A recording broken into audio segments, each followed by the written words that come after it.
Welcome to Getting Defensive, presented by Gridiron Ratings. I am your host, JJ Wenner, and tonight we dive into our top 32 rookie rankings. I am joined, as always, by my friend, Gridiron Ratings senior IDP analyst. You can find him on Twitter at the IDP Tipster, the OG of IDP, Gary Van Dyke. How you doing, my friend? Oh, I'm lucky, man. I'm lucky that you're my friend is what it is. Folks, JJ's a great guy. Oh, thank you. Now I feel bad about all the bad stuff I say about you. You should. Also with us tonight, the author of the Key and Diagnose series. You can find him on Twitter at BJack83. Brandon Jackson, how are you doing, Mr. Jackson? Doing great, JJ. Been doing a lot of research on these rookies. Been pumping out a bunch of articles. I just finished with the rookie safeties. And previously, I did the inside linebacker. So pretty excited to discuss these rookies. Let's see where they fall. And last but certainly not least, you may know him from the IDP guys or from his work as a ranker for Fantasy Pros. Or if you're like me, you follow him on Twitter at CaliKing49er17, our friend Mace Riney. How are you doing, sir? I'm all right. Thanks for having me back. Real quick, Brandon, that series that you're doing, I actually really like it a lot. I love it. It gives a lot of insight, and it kind of gives you not just like a fantasy aspect, but it tells you what to look for in the player. And it also kind of like, you know what I mean? Elaborates itself. It's very well written, man. Good job. Thank you so much, man. Yeah. Appreciate that. Yeah, he's working for us. Hands off. Sorry. No, I appreciate it. It's really good stuff, man. It's great. It is good stuff. All right, before we jump into tonight's show, make sure you like and subscribe below to get all of our most recent content. Follow us on Twitter at Gridiron Rating. Visit our website, gridironratings.com. Remember, your path to the title starts with Gridiron Ratings. Gentlemen, let's check on the news. As far back as I remember, I always wanted to be a gangster. Ray Liotta died today at age 67. Now, as a cinephile, I am really saddened by his loss and thankful that we were able to enjoy his talents. Just wanted to say rest in peace, Ray. We're going to miss you. Thank you. Thank you for all of your movies. Now on to football. We discussed it last week, and now it's looking bad for Falcons linebacker Deion Jones. He's going to miss the rest of the offseason with a shoulder injury. Add this to the fact that the team is unhappy with this play. What should we do with our shares of Deion Jones? Move them, hold on, hope for a good landing spot. Mace, what are you doing with your Deion Jones shares? Well, assuming he does play, I think he'll be all right, but I don't know, because can you move them right now? That's kind of where I'm at here. Like, if everyone knows, people are really stingy, at least in my experience in IDP, because everyone has different values. There's not really like a baseline of scoring. So someone's idea of it, it's either, I don't want to say like it's completely 90-10% on something, but people are asking, and they go with it. So if I can move him for maybe, I don't know, like a fourth or a fifth in a conjoined league, sure, but I'm not too sure that that's going to be able to happen. Brandon, what are you doing with Deion Jones? I think you have to hold him. I mean, he still has value. The team wasn't happy with his play, and he knows the writing on the wall is they're trying to get rid of him. So I don't know where the shoulder injury came out of the blue. I mean, he had the whole offseason, all of a sudden his shoulder injury pops up. He might be trying to push a trade, trying to get out of there. There's been rumors swirling about him being a June 1st cut. So if he goes with another team, his value is going to go back up. I mean, it's going to remain the same, whether he stays and be the starter in Atlanta or he moves on to another team. So you have to hold on to him, I think, unless you can get something, worthwhile in trade. Yeah, you're going to be selling at a discount and never sell at a discount. That's why trades are so hard to make, especially in IDP. I agree with you, B-Jack. Let's wait for his landing spot and then see a rebound. Next up, one of my favorite players, Kenny Moore, is holding out of OTAs and wants a new contract. Now, watching the in-season version of Hard Knocks last year, Kenny Moore was one of the stars. He's clearly one of the emotional leaders of not only the defense, but that whole team. Does a deal get done this summer, or does this last until the season? Gary? Oh, I can imagine him holding out. I don't know what the result is. I think he plays. I think they come to some type of agreement or something. I think he goes ahead and he plays. Mace, you on board with that? Yeah, I am as well. I think they're just going to take the Niners approach to it. And I always say that because I'm a Niners fan. Just wait until camp. They're like, I'm not going to camp. And then 3 or 4 days later, he's holding up the new contract and happy on Instagram/Twitter. So that's kind of what I think they're going to do with it, because there's no way you let a player Everybody like that go away. celebrate. Exactly. Right? Yeah. So you just wait. Then all the fans get happy. Preseason tickets go. It's just, it's a dance. Right. Well, we have not received the news that Kenny Moore has deleted all photos of the Colts from his Instagram page. So I think we're good for now. Gentlemen, that's really it for the news, unless you really care that John Kaminsky got cut from the Falcons. Didn't think so.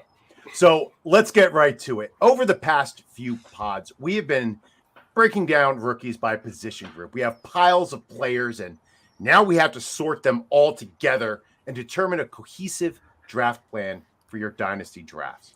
To do this, we had 5 of our guys rank the rookies, and tonight we're going to take a look at the top 16. Thursday night, they're taking a look at the rest. Before we look at this top 16, I wanted to discuss with you 3, how do you approach ranking players? I think, us casual fans love to read rankings, but until you actually do rankings, right? That's when you sort of learn, I know on the offensive side, how there's 48 wide receiver 2s. Mm-hmm. Mathematically, it doesn't work, and you have to start making cuts. So what is there, like 1,200, 1,300, 1,400, 5,000? There's a lot in the league. There's a lot. So how do you, and I'm going to start with you, Gary. You've been doing this the longest. How do you approach your rankings? Basically, it really depends. You got to know your format. Of course, we're doing this Dynasty one tonight on balanced format, scoring format. You got to keep that in mind. You got to keep talent level in mind. I like a lot, when we talk here in a little bit, I like a lot depending on position. I think each position, when you have your defensive line or your defensive tackles, they hold a little bit more value in my insight. So they get a little bit more love when it comes to value, because I feel like a lot of the times I can let some of these other players like safeties and even linebackers and stuff slide down for the fact of that they're replaceable. There's a hell of a lot more of those guys in the player pool to pick from, and you're going to get a lot. You're going to get you're going to hit that average. So I try to keep that in mind. You got, especially post draft. I mean, it's a whole new ball game. These guys got a rookie learning curve to go through yet. All right. So you look at the position based upon scarcity, right? Like we look at I weigh it in about 60% of what I'm doing here, if that makes sense. It does make sense. Brandon, you look at position also, but what do you look at as your number 2? Do you then go immediately to draft capital, or do you look at individual player talent? Okay. Yeah. I'm going like what Gary was saying. First, you got to look at the scoring format and see what positions have the best scoring, and then I'm looking at this positional scarcity. The next thing I would say is talent. You're looking at like for instance in the rookie drafts, Aidan Hutchinson. The scarcity of the position at defensive end, and just the impact that he's going to have. He's the most polished defensive end, so he should be the 101 in rookie drafts. He's a consensus because he has upside to have a huge impact in the sack department, like Michael Parsons did last year with the Cowboys, and his long-term outlook is looking pretty good. So we look at the position, then we look at the individual player talent. Mace, do you take into account draft capital? Certain positions, yes. You're looking at something. But you also have players that kind of fall through, like Dean or like a Chad Muma, who I had up really high. We'll get to some of those guys today. But the biggest thing for me is when bringing new guys into the league and putting them in. One thing I've discovered this year is that tiers are my best friend, man, because you can switch them throughout the tiers. You have your elite, you have your secondary, and then I think I normally have like 4 or 5, and I keep that 4 just around, like just so I can remind myself when I get down there, like, all right, maybe I need to put this guy up or down, whatever. I'm also looking at their pathway to starting. So what is that? Is it Malcolm Rodriguez? We'll probably talk about him in a couple days, but he's one of those guys that kind of has like an easier pass. So okay, maybe bump him up a little bit, not necessarily because of the talent, but just because of the situation and the scheme of the defense. You don't want to be starting a linebacker that's not really a linebacker anywhere. So look at the trends, look at MFL, Sleeper, what these different platforms are ranking these guys as positionally, and then kind of go off there. There's a million different variables in it, and you're never going to get it right. But I just try not to go for spice. I go for authenticity. So tiers are my best friend. I got a question. So where does opportunity fit into your way of ranking? For redraft, a little bit higher than Dynasty. Right. But yeah. I mean, does it play into Dynasty? No, not. I don't know, because for a team like the Lions, like they have their linebacker room, and it is what it is. But he also could go in there and start for a year and then end up being like Kaiser White, where you think he's amazing, and then he has to go and prove himself yet again on a 1-year deal. It just really depends on the position and how high these guys were, I think, coming out of college. What about you, Brandon? I'm sorry, JJ. I have to. No. I like this. I Mace. I mean, God, it's a totally different ball game in Dynasty, and when it comes to opportunity, because you just necessarily got to take it into account, but it's like a hair, I think, right? You throw darts on opportunity. Yeah, exactly. What do you think, Brandon? Yeah, I don't weigh it as heavily as redraft, because the player is talented. The team they're eventually going to install that player as a starter, sooner rather than later.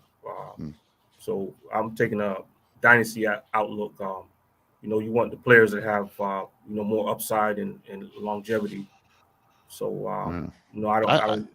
Right. I try to weigh that in. It's like I said, it's about 60. This is all the reason I'm asking. Being comparable. I love to find out how other people are doing this. So 60% with the weight of the help me out, JJ. We always talked about 60% of the weight when position scarcity. Yeah, the position scarcity. And then we went next to talent. I fight sometimes between talent and opportunity, but you really got to go with talent, right? Am I correct? You have to hope that the talent will win out over opportunity. I think that fantasy analysts in general seem to think that they have a crystal ball into the future. And one thing we can say, the older you get and the more football you watch, players who you think are going to be the absolute studs at their positions for 10 years might not be. Right? I mean, 3 years ago, we were saying Pat Mahomes will be the QB1 for the next 10 years, trade everything you have for him. And I'm not saying anything's wrong with Pat Mahomes. I still like Pat Mahomes quite a bit. But I don't think a lot of people consider him the QB1 of Dynasty anymore, right? Josh Allen, Justin Herbert, all these guys are moving up around him. You know what happened? Mahomes 0.1, 0.2, 0.3, they just kept coming out of college there. And they're all the same prototypes to a point. I mean, they got a lot of similarities between them. That's the ones that have passed them. And I think that's part of what we have to look at is every year, so much of the league turns over through the draft. And it's a business. It's not just pure talent. It's a business. And you have to look and understand that teams are going to make decisions based upon money that don't make anything else. And Kraig, you cannot say that. That is a dirty lie. My favorite thing about Mahomes is not that he puts ketchup on steak. Oh, I think his brother is cool. That's a hot take. Oh, okay. Yeah, that would be the hottest of hot takes. Sorry, that was negative. Gentlemen, anything else you want to say about your rankings process before we actually take a look at the results of your rankings? Only thing I could add is you're completely right. Ranking is not fun. Does anybody in this room enjoy ranking? I have met them, but does anybody actually enjoy ranking? I enjoy ranking. I hate sharing my rankings. I like it when I finish rankings. Then I'm like, oh, yes, dude, I am done. No, Now- what? Go ahead. Okay, ahead, sorry. Mace. Yeah, you asked No. if anything else. I actually think I'm really harder on bigger names than I am on the not so big names, because anyone can throw out a name like Chase Young and say that he's amazing. And yes, he is amazing for football. But like, I don't know. That's just something extra that I do too. So, All right, gentlemen. Well, let's take a look at the top 16 and see how they fell. All right, here we are getting defensive. Dynasty top 16 rookies. It's important that we're talking about Dynasty. We're not talking about year one studs. These are the guys you want for the long haul, however long that may be. Number one, we have Aidan Hutchinson, followed by Devin Lloyd. Kayon Thibodeaux comes in at number 3, followed by Kyle Hamilton, Nakobe Dean, George Karlaftis, Quay Walker, Jermaine Johnson finishes out our top 8. Then we have number 1 pick, Trayvon Walker, followed by Penn Stater, Jaquan Brisker, followed by Lewis Seen, Daxton Hill, Troy Anderson, Jalen Petrie, Chad Muma, and David Ojabo. All right, gentlemen, that is our top 16. That is what we are looking at tonight. Now, I know rankings are great. Mace brought this up. I'm also a big tier guy. So I want to know how we see these tiers in this top 16. So, Gary, where do you draw the line for tier 1? So tier them together amongst the 16. Sweet. Top 5. I got to pretty much put top 5 in one tier just for the fact of, I mean, they're heading in their first year, they're being handed it on a platter. So what's there not to like about that? They're all dominant positions that are going to matter as long as they work out. So we're saying you think Nakobe Dean is tier 1 and everybody above him. Mm-hmm. All right. Mace, are you on board with that? I would say number 4 from Hamilton up would be mine, just because of everything and all the question marks. Like, I still don't even truly know why Nakobe Dean fell. I mean, yeah, the injuries and stuff, but for me, that just came out of nowhere. Like, I didn't really know that was going on. So for him to go in the middle of the 3rd, is that where he went, something like that? So yeah, I'd have to say Kyle Hamilton up. I mean, I think Dean has a good shot, but maybe just not this year, because they do have Kaiser White and TJ Edwards. So for me, it's got to be 4 upward. Brandon, where are you putting the line? I'm going to say top 5. Yeah, because I see a lot of elite upside in these top 5s, especially I'm excited for Aidan Hutchinson. I believe he can be the next great edge rusher.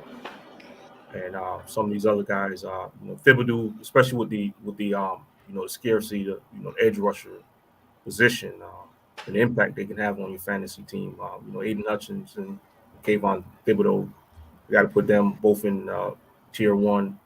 And Kyle Hamilton, I think he's going to be one of the best safeties in the league fairly quickly. I think this year he can have like a Derwin James impact that he had in his rookie season. If you look at the Ravens, one of the main reasons they selected him, they had the worst secondary in the league last year. And a lot of injuries. Yeah, they had a lot of injuries there. Kyle Hamilton is gonna help them out immensely with his coverage abilities. And he's just an all-around safety. He's the most bust-proof pick. Him and Aidan Hutchinson. Let's face it, it's not exactly good when your 2 starting corners average 10 tackles a game. You don't want that kind of wear and tear on your corners. Those guys shouldn't be doing that. Someone like Kyle Hamilton should be. All right, so we have Gary and Brandon saying that Nakobe Dean's tier 1. Mace and me is saying Nakobe Dean does not belong in tier 1. I'm breaking the tie because I'm the host. So Nakobe Dean is not in tier 1. We have Aidan Hutchinson, Devin Lloyd, Kayon Thibodeaux, and Kyle Hamilton. Absolute studs at their position, all with great draft capital and a ton of talent. That is our tier 1. Let's move to tier 2. Tier 2 starts with Nakobe Dean. Mace, who belongs in this tier with Dean? I would say from 5 to 11. I know it's kind of big, but I can see all of those players getting an opportunity to start and play and make a very impactful scene, not only for your team, but their actual team. So you're saying 5 up through scene? Yes. Okay. Brandon, do you agree with that?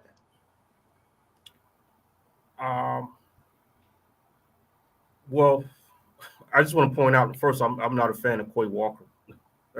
I don't think he belongs in tier. So what you're thinking is, because I'm looking at another player, I'm going to ask you. So you're looking at a player that you wouldn't have in that tier, but you would have the guy that's underneath him. Is that what you're saying? Okay. Right. All right. Well, there it is. There it is. Inquiring minds want to know.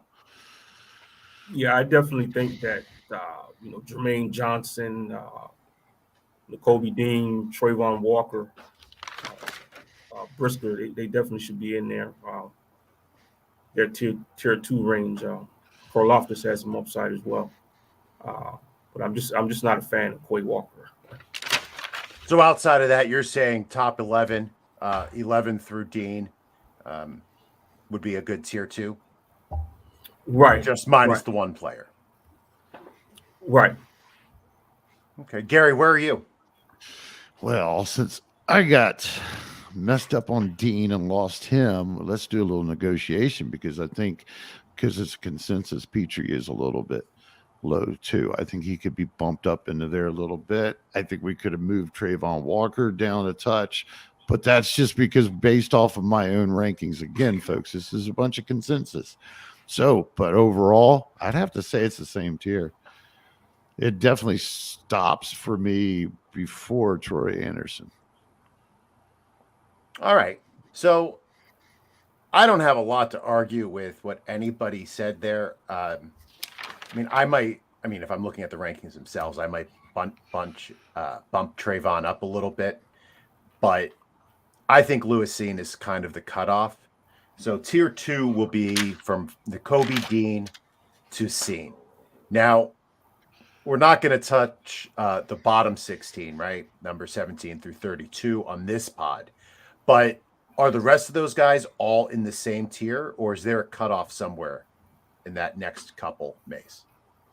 I would I have Troy Anderson a little bit lower. I would put, honestly, out of those 4, I'd put Jalen in his own.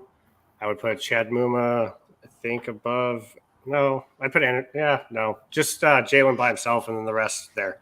Sorry, I could go all day, man. I don't know. I'm a tinkerer, so no, I get it. So you I have Jalen alone in tier 3. Yes. Is it Pete? How do you say his last name? Petrie? I don't want to Petrie. Thank you. Like I don't want to dish. mispronounce it. Okay, I didn't want to do that, and then have people be like, I like how you did that. You know. That's it. Jalen. I looked it up. Tier 3. okay. All right, Yeah, so just you have him in tier 3 and the rest in tier 4, even with Ojabo missing a year. That's the only reason why. Just because he gets to sit, now it's going to help him. He's going from Harbaugh system to Harbaugh system. So he's going to get not like grandfathered in, but you know what I'm saying? Like he's going to get that, and their defense is going to be tenacious, I think, in the next 3-4 years. Oh my! I mean, goodness. they've always been nasty. Him across from the other dude, last year's rookie. Yeah, Both those guys are quick. They are quick off the ball. The maybe not this year, but man, they're going to be a duo. They're going to be They're going to be your Hubbard Hendricks. You know what I mean? Kenny Pickett's going to have a tough time in the next couple of years. Yeah, your Walt Highsmith, I guess you could say. I don't know. His tiny little hands are going to be fumbling the ball. Right. Great. A lot. All right. So, Brandon, here you are. What is your tier 3? Looking at the rest of this top 16, Do you have all those guys in the same tier? Daxton Hill, Troy Anderson, Petrie, Muma, and Ojabo? I think tier 3 probably starts with Troy Anderson. Yeah, I'm gonna go with Troy Anderson. Yeah, I mean, I have Daxton Hill overseen. Okay. Because I like him more of his player. He's more versatile, I think, better in coverage. But you would have the rest of them then, right? Like Anderson, Petrie, Muma, Ojabo, all in the same tier. That's tier 3. Yes. Okay. Gary, where are you? I like the Jalen Petrie is tier 3 only, and then Troy Anderson's completely too high for me, but we're going to get into that here in a little bit, anyways. We are all right. So basically, we're somewhere between 3 and 4 tiers in this top 16. Now, why do you need to know that, right? If you're paying attention to this, because you have to take a look at your tiers and then take a look at your offensive tiers, right? Match them up. So, I mean, you're looking at maybe this tier 1 probably fits into tier 3 of the offense. Am I about right, Mace? Or are you putting them higher? I'd say tier 2, like mid to bottom, but I am also an IDP thumper. So depending on your positional scarcity, I mean, we got Hutchinson up there and you don't have a DN, you're going to be taking him. I've seen him go as low as 1.3 in a conjoined, which is a little spicy for my taste. But if you're taking him from 5 to 8 in the first round, I'm not mad at that. Yeah, I'm a definite second round IDP guy in drafts. Like I have a hard time, not this year, right? This year, like as you're drafting offensive rookies, it's like it drops. It's like precipitous. Yeah, it's not so good. What about you, Brandon? You love offense. Would you put these guys at the end of that tier 1, right at the end of the first round? Yeah, definitely. Especially Aidan Hutchinson. I would definitely put him at the end of the first round. Especially, like you were saying, it's a lackluster draft this year with offensive player trails out pretty quickly. So I would definitely grab Hutchinson at the end of the first. Yeah, I have to. I took Devin Lloyd at 2-1 in a 14-team rookie draft. So, yeah, I pulled the trigger kind of quick on him. I needed a solid linebacker moving forward, and I was very happy to get Lloyd on my roster. All right, so now that we have our tiers, we kind of explained it, how we put them together. Something I like to do as a host is to find the players that we disagreed upon the most.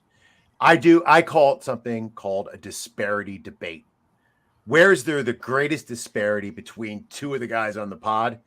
And I just let them fight it out with each other. You can get defensive with each other. All right. So let's look at our first disparity debate. Quay Walker, as Brandon said. Came with slides. Linebacker, Green Bay Packers. Overall, he came in 7th. Mace has him at 4th. Brandon has him at 13th. Gentlemen, I'm going to let the person who is higher on him go first. Mace, go ahead. Yeah. Let me grab my notes here. So he is the other inside linebacker for the Packers. Campbell is the other one. They also took another rookie shortly or before him or after him. God, I don't remember. Anyways, okay, so what I like about Quay Walker is he plays fast. He plays off his line, and he knows what he's doing. He was the other guy or the other backer in that Georgia defense, so maybe he didn't get enough shine. But the only, like, when I went to go look at tape on that defense, the first thing that popped out to me personally was Quay and the way that he was patient, sat and picked when he was doing what he was doing. But when he did it, it was concise, it was methodical, and he got to the point of attack like a bat out of hell, man. He has great eyes against the run. His coverage is decent. Obviously, he can improve that, but being in the division that he's in, he's going to learn very quickly, I feel like. He does need more strength to match up physically, probably with some interior NFL defensive or offensive linemen. But for me, I feel like it was a slam dunk. I actually have a draft up. I got him at the 311 in a conjoined league, and I was doing hula hoops. I was so happy, man. So I'm really in on him. I really like him a lot. I feel like he's kind of not like being disrespected, but people are sleeping on him. Brandon, tell Mace why you're disrespecting Quay. It's called getting defensive, damn it. I love it. Well, he was clearly the second best linebacker on the team. Nakobe Dean was head and shoulders above him in talent and his way of play. That's why Nakobe Dean was considered a consensus number one linebacker in the draft. I'm not sure why he fell down to like the seventh off-ball linebacker. There were rumors about an injury, and also he's a little undersized. He's listed at I think 6 foot, but he looks more like 5'10", 5'11". But Quay, as far as Quay Walker, I didn't like his instincts. You can tell he's fast. He's obviously bigger at 6'4". He's bigger than Nakobe Dean, so he's got a prototype size. And you can see the speed on film. But as far as instincts, I don't think as good as Nakobe Dean. Most of his tackles are like getting after across the line of scrimmage. He's not really making plays behind the line of scrimmage in coverage. He's okay, but he's not like a ball hawk. We've seen Nakobe Dean, run back a pick six in coverage. I'm not seeing that, so it's like his tape is unexciting. It's boring. That's why I got him ranked down. I watch all these other linebackers, Lloyd and everything. They're making plays behind the line of scrimmage. They're very instinctive back there, very good in coverage. Now I can say about Quay Walker, he did very well in the blitz department. Extremely fast, blitzing up the middle. So he's got that working for him. These coaches, they get enamored with these players in these interviews and things. But I wasn't impressed by Quay Walker. All right, Gary. You're not a part of the debate. You get to choose the winner.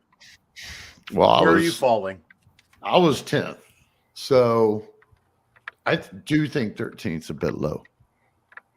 All right, we have our first winner, Mace. Mace wins the Quay debate. Gentlemen, it's not over. Brandon, you have the unfortunate role that I normally take on the Rider Dynasty podcast, where my rankings are always at one extreme or the other. I like to call us brave. Some people just say I'm a bad ranker. Next up, Trayvon Walker, edge, Jacksonville Jaguars. First overall pick, head of everybody. Overall, we have him 9th. Mace, you have him at 12th. Brandon, you have him at 6th. 9th is right in between the two. But you know what? I want to figure out where he belongs. So I'm going to let Brandon go first. You have him higher. Right.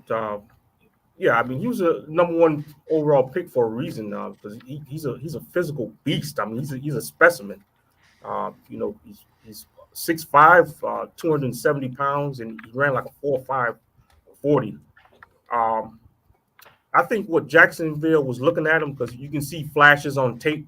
He's very raw, but I think he has like a J.J. Watt type upside, because his production wasn't up there with some of these other defensive ends, but he played like defensive tackle. He played in interior defensive tackle, like over 50% of the time. So he was rushing from the defensive tackle position. So I think, Jacksonville got a plan, kind of use him like a J.J. Watt, move him inside, outside, and things. I think if he can be coached up, his upside could be very similar to J.J. Watt. So I'm very high on Trayvon Walker. All he has is a bull rush move right now, but if they can refine his pass rushing moves, he has very upside. That's why I want to keep him in my tier 1. Well, not tier 1, tier 2, just outside. A lot of people in the IDP community, thinking that he might be a bust, and because he's very raw. But I think that's his upside. He can be one of the best pass rushers. All right, Mace. I hear what he's saying, but come on, we don't really buy that, right? Well, I understand, and I agree with him saying what he can be, but that's part of the reason why I have him at where I have him, is because I think the guys ahead of him can make a tremendous impact immediately. Trayvon Walker has the skill set and the body type of a traditional, bulky outside guy. And I think that since he was first, he's going to get a little extra love from the offense. So I feel like the real winner here is Josh Allen for them. So, yeah, he could transition and learn more moves and do a lot better. But I think from the start, it's going to be a tough road ahead for him just because of where he was at. I hope he takes all the doubt and everything and really translates it to something special, because when he is good, he's super good, man, I guess. So I don't know. All right. So as the judge, I'm not leaving this one up to Gary. We have B-Jack talking about potential. We have Mace talking about the actual performance. I'm an eternal optimist. I'm going with Brandon. I think Trayvon Walker is way too low on our list. And by the way, I would have too. You gotta reach for that upside, man. Don't steal my thunder, Gary. Yeah, I think just because you're bald with the beard like me doesn't mean you can steal my thunder.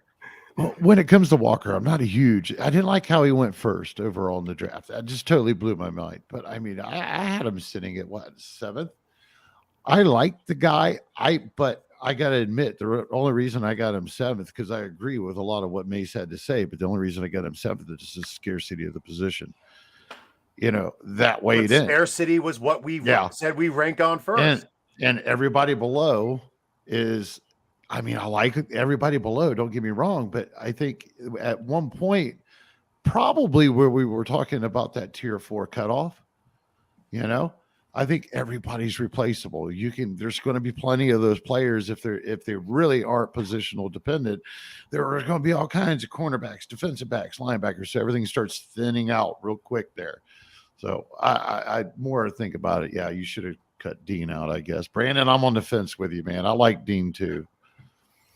Yeah, I think he has a chance. He can probably be more productive than Devin Lloyd. Because he's that good, man. He's such an instinctive tackler. So I wouldn't be surprised if he. B-Jack, you're alone. You're alone right now, buddy. Come to the dark side. I put this on poll on Twitter. I wish I could find it real quick, but I asked who's going to be the 2 starting inside linebackers for Philadelphia. While I search for it, who do you think the 2 combos are that's winning the poll right now? I do not know. I'm looking. Edwards and Kazir White. Brandon? I guess to start the season, it'll be Edwards and White, but I mean, I wouldn't be surprised if Nakobe Dean takes that job relatively quickly. Make a call, man. Make a call. If he's healthy, he probably will. I'm kidding. Okay. Yeah, right. Made a call and then he went on the fence. Come on, Edwards and Dean will be the answer if it's Philly fans. Just to start, yeah. Okay. But so no, right now, real quick, one of the other polls right now has got true. A lot more people are using true designations nowadays. I got that's good. 60 to 40%. Great. Yeah. Or 60 to 37. See what the poll should be right here. Are you leading us off track? This is what I think we're floating. No, right? No, I just wanted All right. We're moving on to the next one. The next discrepancy debate. Daxton Hill, safety from the Cincinnati Bengals. Overall, we had him 12th. Gary, you have him at 19 overall. Well, Brandon, you're a believer. You have him in 10. You told us before, right? Tier 2, Daxton Hill. I'm going to let you go first. And Edwards is winning, by the way. Who? 45. White and Edwards, 45%. And then Nakobe Dean and White, 38%. And then Edwards and Dean. Go right ahead, sir. I am done. Thank you. All right. You're welcome. Yeah, the reason I had Daxton Hill ranked so high, 10th overall, tier 2, I just fell in love with the film. I think he profiles as an in-box safety. He can play deep safety. He played in the slot. He can play in the box. So I was just so impressed with his film, with his coverage and his tackling ability. They got him listed as 6 foot, but he looks much smaller, like 5'10", and he tackles. Everybody's smaller. Everybody's smaller, man. Maybe it's your TV. I'm just messing I around. don't know, man. Yeah, you know what I always heard? If they got safeties. small heads, then the helmet's smaller, so it does look shorter than the guy that's 6 foot and got a normal head. It was just sorry, but I think the way his mentality is, the way he tackles and everything, to me, he seems like he's the next like Buda Baker, where he played the slot and was in the box and racking up tackles and everything. So that's the upside. I see him. That's why I had him ranked above Seen. I think he's more versatile than Seen because he can play in the slot and the way he tackles. Seen, I think, is going to be a free safety. I think that's what they drafted him for because they struggled in coverage last year. To start. With All right, Gary, where are you on? Why are you so low on Daxton Hill? Right? B. Jack said versatility. He's a versatile player. He fell just a little bit farther than probably normal because remember he might play cornerback. So, realistically, that's it. It fell into that. I love his talent. I think he'll be good at what he's doing.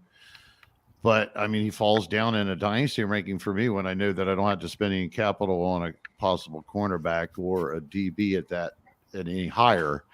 It's not like I believe in Kyle Hamilton. I like Brisker and everything. I'm just not that high. Just that little bit of a balance there got me. All right, Mace. We have versatility on one side. Gary's not sure. Versatility on both sides. Position. One's positive about it, one's not. There is a lot of them. All right. I got to go with my guy Brandon here, man. He hit the nail on the head. That versatility. He's tenacious. He looks small for a safety. You hear everyone say that, but he does not play like that at all, dude. He does not care. He'll throw his whole body weight on someone. He's very mentally sound. I'm a big fan of Daxton Hill. Well, we have a question from a listener. Henry Muto said, not sure if you guys are answering questions, but I see many people have Channing Tindall in their top 10 overall, and you do not have him in the top 16. Now, I'm not going to spoil where he ends up, but any feedback on Channing Tindall being top 10? I don't have him in my top 10. Looking at the tape, he's not very instinctive. He's not an instinctive linebacker. I look at him almost like Quay Walker. And we know how you feel about I'm Quay. not impressed with Quay. I'm just not. I don't see much upside in him. In coverage, he's average, and he's not an instinctive run defender. That's why he's not in my top 10. Tindall in your top 5. Now he is in our top 10 linebackers, which we did last week or 2 weeks ago on the pod. So he is a top 10 linebacker, but overall, Gary, don't think that had a little bit different of a pool of rankers doing that too, So, yep. But yeah, he was definitely up there. But I tend to agree he's a little bit of a project. I don't, and again, there's position scarcity, and there's a lot of linebackers that are probably could step into there. And I think that they replace Jeremy Baker in that scheme. Somebody could replace that kind of production. It might not be all. It might be a little bit more natural tackle based, but it's just the defense how it runs. Nothing special there about him to fill that position. He's not going in and taking nobody's place. Not off the top. Yeah, all right. I was saying that's what I got too. Just looking at the depth chart right now, he might be able to get in as a rotational guy, and that's cool. But as far as dynasty goes, I'm not too gung ho on picking him up. If I miss him, I miss him. I feel like there's other positions that I could take late in the draft that would have higher upside going forward or have more, depth going forward in your dynasty league. So it is kind of a little consensus out there that, this is a poor or a down offensive clash, right? Well, that brings up the whole entire defense, makes them look even better because you got to have something, right? And these guys not knocking them, they got it. But I think within the IDP of this or whatever, the defensive line is more interesting to me, or the defensive edge rushers are more interesting to me than in most of these linebackers altogether. I personally could care less if I got Lloyd or Dean. I don't think either one of these guys are Darius Leonard. You know what I mean? I just don't think so.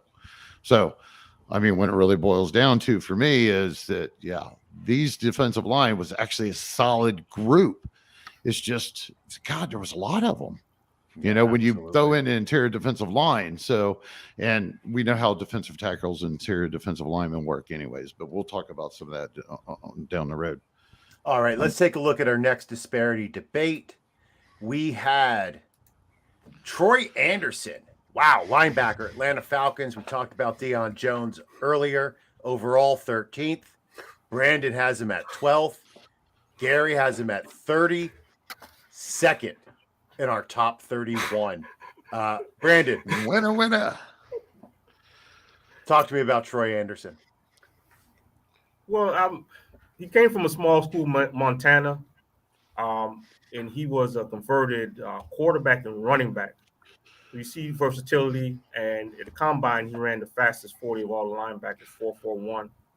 And you're looking at the Atlanta linebacker situation. Deion Jones looked like he's on his way out of town. They drafted this guy in the second round, the Falcons. So they see a lot of upside with him. And watching the tape, I see the upside as far as run defending and in coverage. I mean, he's very instinctive. He flies towards the ball. It's very, very impressive. And he's like this modern day linebacker. He's going to be a 3-down linebacker because he's so versatile. He's fast and he's good in coverage. So that's why I had him ranked up so far. I think that wasn't too far because overall he was 13th. You seem pretty much dead on. Gary, why don't you tell us why you're about 20 spots behind Brandon? Again, we're watered down at this point with linebacker positions, but I'm going to tell you why I really don't care for Troy Anderson any higher than this amongst the linebackers. And I believe he actually fell a little bit from when we did our original ranking show in the linebackers. You know, I watched some more tape. I got bored. You gave me some time earlier today to kind of clarify myself because I noticed when I was the only one that ranked him down low. So I was questioning myself before I was like, all right, I'm done with my stuff because I'm sitting there thinking about it. No, I know why. He's too raw for me right now. I want to see him translate first before I give him any more love than what I have.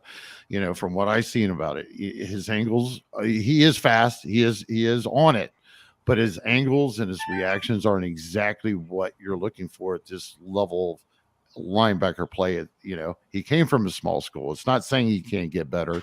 It can't say, you know, but he was playing amongst boys. And I think that he's going to find it a little bit harder here. Now, if he was being thrown straight into the fire, we'd be probably maybe talking about it, but he's got Evans in front of him. They signed Evans for a reason. They do not. And whoever is looking, in my opinion, for Troy Anderson as a Deion Jones exit solution, that's not correct. I really doubt they do that. They got Evans in there. They're going to move Walker in there in place of Jones. And they're going to let that guy play the third guy and hope he doesn't have to really hit the field much. I don't even expect Evans to be an all-time full-down guy. He's not great in coverage either. We'll probably see it's a whole new defense. We shouldn't assume anything. But either way, I'm just not high on. I think he's more of a develop. I understand his past and I understand what he's done. And he's a hell of an athlete, but that learning curve is going to be tough because he has to learn more than just to be a physical beast. Gary, Brandon, this is a tough one for me. I'm not sure where I fall on Troy Anderson. I appreciate the sage-like advice that comes with time. I'm going to lean Gary on this one. I don't know if I'd put him as low as 32nd, but actually I kind of appreciated what you're saying. Sometimes a player needs to gain some years and experience, especially coming from a small school. I am going to express a little bit of worry and move him down slightly lower than Brandon has him.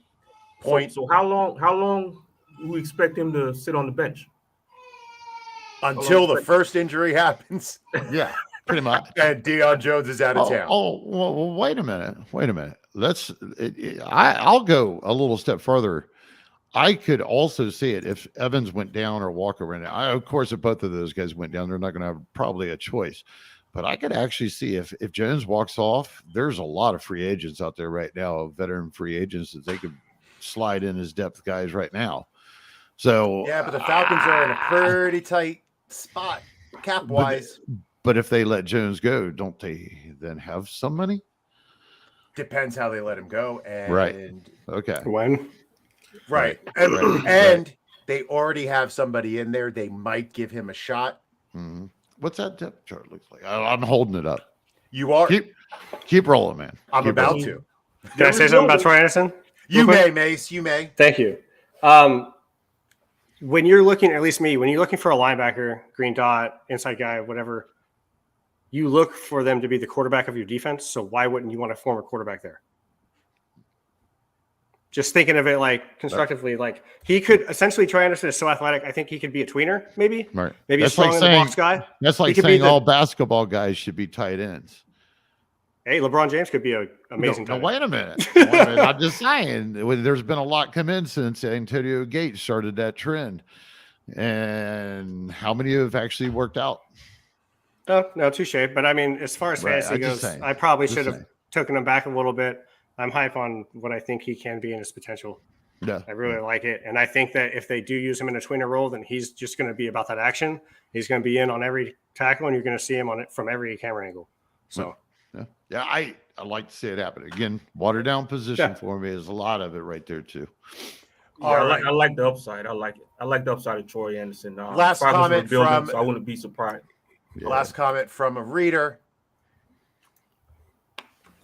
Henry Muto says, John Norton from Football Guys has Kyle Hamilton not even in his top 5 DBs. Says Baltimore is a place DBs go to die. He's a big name person for a big site, and he drafted Hamilton at 20 overall. Now, is this top 5 DBs overall or top 5 rookie DBs? That would make a difference to me. I don't know. I like John Norton. I actually take his rankings and projections into account, but different strokes for different folks. I think it just boils down to they haven't added Kyle Hamilton. They have not had that. You know, back when they did, the last guy. Let's see, who was the last guy that was strong safety that really kicked ass? But they've changed. Ed Reed? Yeah, right. And but that's free safety. I'm sorry, I'm ended up in the box. He went around for Bethia. No, but it wasn't Bethia. Anyway. They've changed the scheme as they've gone a little bit, but I don't think they've had a player the level of Kyle Hamilton within there. All right. Henry said top 5 rookie DB. That's a little bit low for rookie DBs, but I did see that. I actually used the Football Guys combined draft board that they put out. Gene Bramall used to put it out for years. Loved that thing.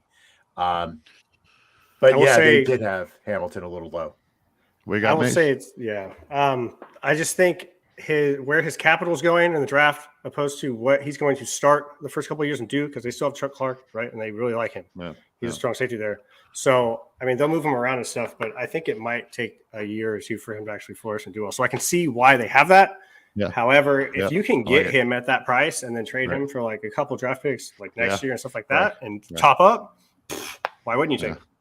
And getting a little bit defensive here, I think realistically that if the Kyle Hamilton can't be a top 5, that everybody out there was wrong about the kind of player that he is.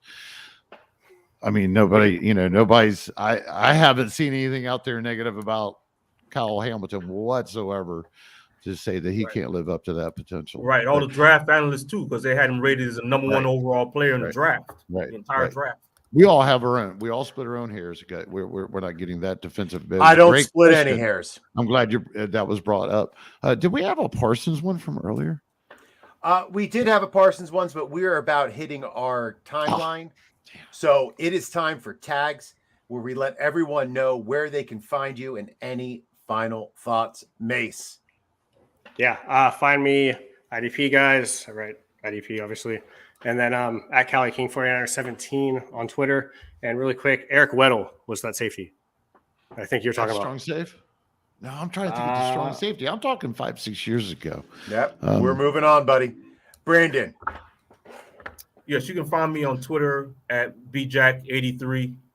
You can also find my content on the site. I write the Key and Diagnose series. I've covered rookies, top 5 rookie safeties, and top 5 rookie inside linebackers. All right, sir. Gary. Buying time for Mace to find it. I think it's like 2014 or 13. Sneaking in there, Gigi it just eats him up when I do this. I think. No. You look at him. See, yeah. He wants that. He was talking about spraying me like a cat earlier. Gary. Hey, folks, you know where to catch me. I am right here. Thanks for listening. I'm going to start playing the sound clip if anybody knows the Howard Stern show. Gary! When Richard Simmons is calling for... Never mind. Ladies and gentlemen, thank you to tuning in. Thank you, Henry Muto and Kraig and Mickey, all for your comments. We appreciate them. Thank you, Gary and Brandon, for taking time to join us tonight. Special thanks to Mace for joining us, as always, my friend. Thank you, guys. You can find me on Twitter at JJ Wenner. Be sure you're tuning into all the Gridiron Ratings podcasts. Catch the Fantasy Chop Shop on Saturdays with Ronnie and Jeff. Tune in to Getting Defensive on Tuesday for the rest of our Dynasty rankings. And pull up a chair for Ride or Dynasty on Wednesday for our Trade Strategy pod with special guest Doug Orth. Remember, my friends, your path to the title starts with Gridiron Ratings. Boat drinks, my friends. Boat drinks.